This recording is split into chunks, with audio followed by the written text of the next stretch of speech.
Hi everyone, এটা ছিল সেই ভাইটাল ডেট 20 ফেব্রুয়ারি। তো আমার ফার্স্ট লোকেশন ছিল আমার বাড়ির কাছেই, খুব একটা সিম্পল লুক ছিল।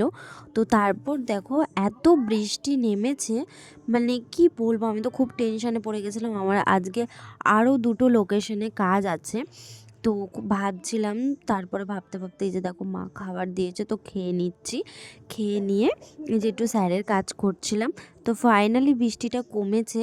আর বৃষ্টি না কমলেও আমাকে অন্য কিছুভাবে অ্যারেঞ্জ করে যেতে হতো, কারণ যেহেতু তাদেরকে আমার কথা দেওয়া, তো আমাদের তো যেতেই হবে। তো এই যে দেখো সব কিছু গুছিয়ে রেডি হয়ে নিয়েছি। তো এবার বেরোবো, এই যে দিদির সাথে বেরিয়েছি। তো বাড়ি থেকে বেরিয়েও দেখো জল জমে গেছে বাড়ির এখানে। তো তারপর বেরিয়ে পড়েছি। আমাদের যেহেতু মানে সেকেন্ড লোকেশন যেটা, সেটা অনেকটা দূর, ওই জন্য আমাদের খুব চিন্তা হচ্ছিলো। আর দিদি তেলও ভরে নিল। তো ফার্স্ট লোকেশন এই যে দেখো চন্দননগরে। তো আমরা দাঁড়িয়েছিলাম। তো মানে দিদির বাড়িটা এতটাই গলির ভেতরে যে আমি আর দিদি মানে অনেকক্ষণ ওখান দিয়ে শুধু 20 মিনিট ঘোরাফেরা করেছি, মানে লোকেশন খুঁজে পাচ্ছিলাম না। তো ফাইনালি এই যে দিদির লোকেশন খুঁজে পেয়েছি। তো পাওয়ার পর যেহেতু আমাদের সেকেন্ড লোকেশনটা অনেক দূর, তাই হচ্ছে মানে খুব মানে বলতে পারো 1.25 ঘন্টার মধ্যে দিদিকে রেডি করেছি। তো তোমরা সবাই জানিও কেমন হয়েছে লুকটা।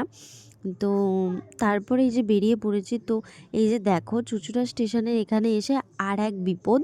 তো ওই দিক দিয়ে জল জমেছে, যেতে দিচ্ছে না। আর এদিকে এত জল জমেছে, মানে পার হব কী করে। আমাদের তো জুতো, আমার দিদির দুজনেরই ভিজে গেছিলো, প্যান্ট ট্যান্ট সব কিছু ভিজে গেছিলো। তো কিছু তো করার নেই, আমাদের তো ঠিক টাইমে তাদেরকে কথা দেওয়া, আমাদের তো লোকেশানে পৌঁছাতেই হবে। আর এই ডেটটা একটা এমন ডেট ছিল যে মানে একটা লজও ফাঁকা নেই।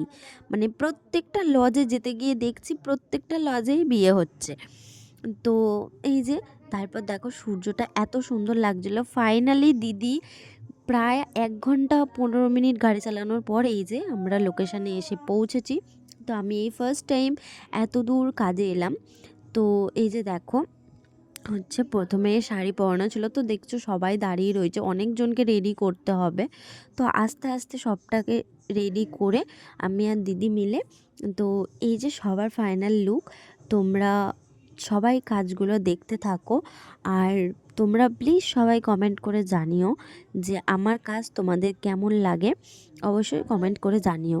তো এই যে দেখো আমাদের মানে সব কিছু গুছিয়ে নিয়েছি।